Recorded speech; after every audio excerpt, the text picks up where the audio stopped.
दोस्तों बहुत ज़्यादा कमेंट आने के बाद मैं सोचा इस टॉपिक पे मुझे बात करनी चाहिए और ये बहुत ही कॉमन टॉपिक है, मेडिकल रिगार्डिंग ये बहुत ही कॉमन माना जाता है, जिसे हम लोग नाइट फॉल के बारे में और हिंदी में इसे हम सपन दोष कहते हैं। क्या है ये, क्या है सच्चाई इसका और क्या क्या क्या इससे दिक्कत होगा और बिना मेडिसिन के इससे कैसे बचे, और वो भी 100% साइंटिफिक।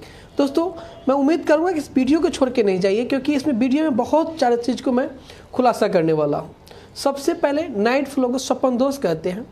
जब आप सो रहे होते हैं तो अचानक से किसी कारणवश मेंटली सोच आपका अलग टाइप का डेवलप करेगा तो सीमेंट बाहर आ जाएगा, जिसे हम लोग किसके नाम से सपन दोष या नाइट फॉल के नाम से जानते हैं। ये बहुत कॉमन है।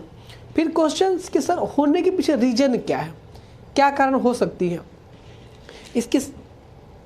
दोस्तों होने का सबसे मुख्य कारण ये है कि आप स्ट्रेस और चिंता में रहते हैं। अब चिंता क्यों, अब विद्यार्थी जीवन तो चिंता भरी जीवन है ही है, लेकिन आप छोटी छोटी बातों को ज़्यादा चिंता में रहते हैं तो इसके कारण होता है। आप सब जानते हैं जब चिंता करिएगा तो ब्रेन में जो क्या केमिकल्स जो है डोपामाइन एक्सेस मात्रा में बनेगा, तो अब ये एक्सेस मात्रा में हार्मोनल चेंजेज होगा तो टेस्टोस्टेरोन प्रभावित होगा।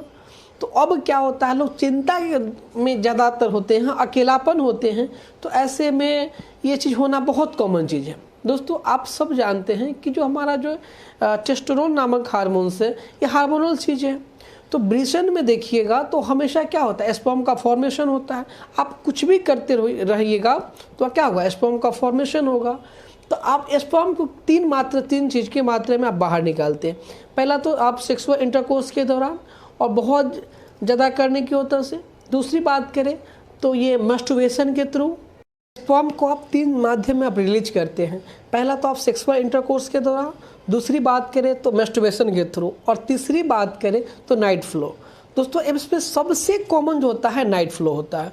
अब नाइट फ्लो कॉमन इसलिए है कि जब आप चिंता में रहते हैं, विद्यार्थी जीवन तो चिंता रहेगा ही, तो आप चिंता में हैं तो सोए रहते हैं, कभी कभी नींद भी नहीं आती है लेकिन सोने की कोशिश कर रहे हैं, तो मोबाइल में कोई ऐसा सीन देखते हैं या किसी मैगजीन्स को पढ़ते हैं, तो क्या आपका ब्रेन उस समय एक्टिवेट हो जाता है, तो उस चीज़ को ज़्यादा फोकस करने लगते हैं। आप सब जानते हैं कि 24 आवर्स स्पर्म का फॉर्मेशन होता है।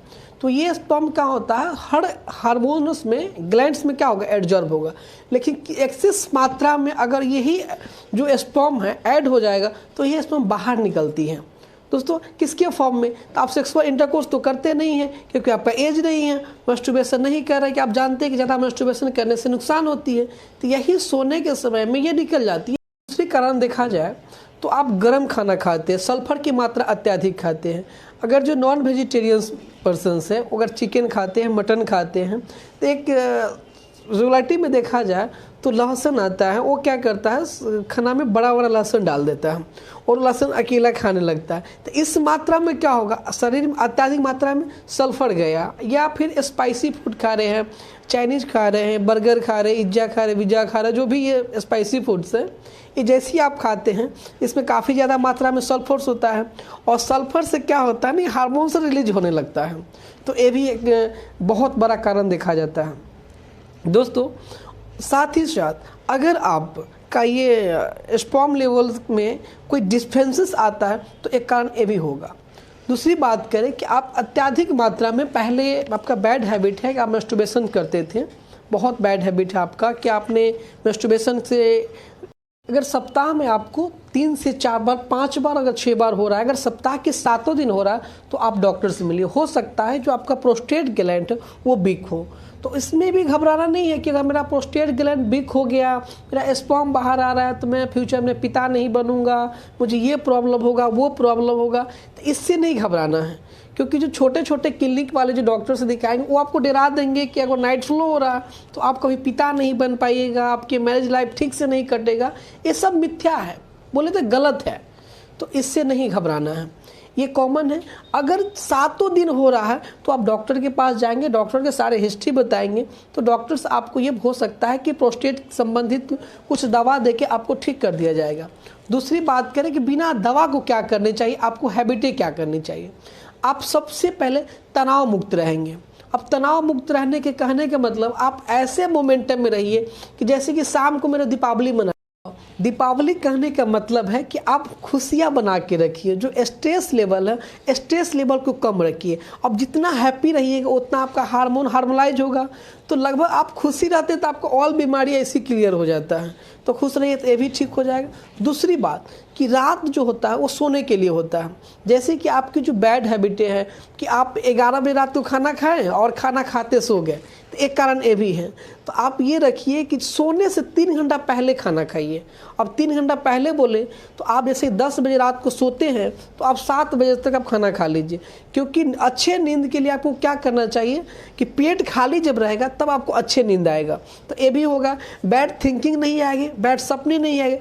बैड सपने तब आते हैं जब आपका स्लीप डिस्टर्बेंस होती है। तो पेट खाली रहेगा, अच्छे से नींद आएगा। फिर कुछ बच्चे का क्वेश्चन आएगा कि सर मेरा पेट खाली रहता तो मुझे नींद नहीं आती है।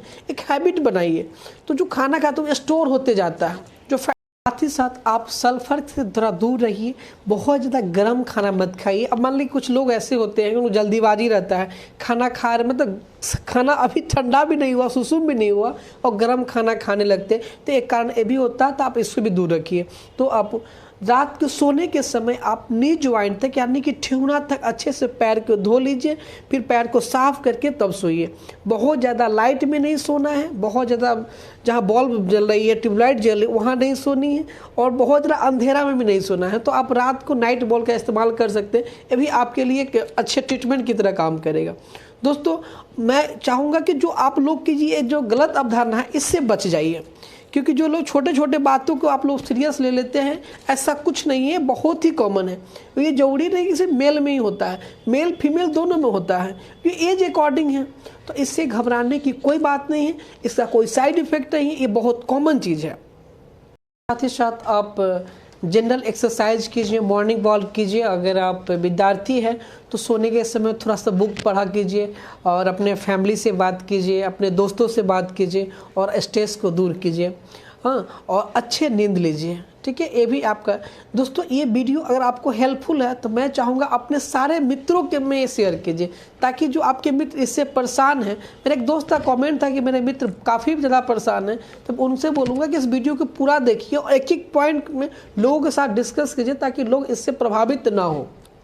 दोस्तों ऐसे वीडियो देखने के लिए मेरे चैनल मेडिकल मस्ती को लाइक सब्सक्राइब शेयर करें, ताकि आप हमको अगले टॉपिक किस पे बात करनी है वो आप हमको कमेंट करके बताएं। अगर ऐसा कोई प्रॉब्लम है तो आप मुझे नीचे व्हाट्सअप नंबर दे रहे हैं, आप मुझे व्हाट्सअप पे अपना कंप्लेंट भेजें। मैं इस पर आपसे बात करके इसके समस्या को समाधान करने में आपका मदद करूँगा। Thank you for watching. Thank you.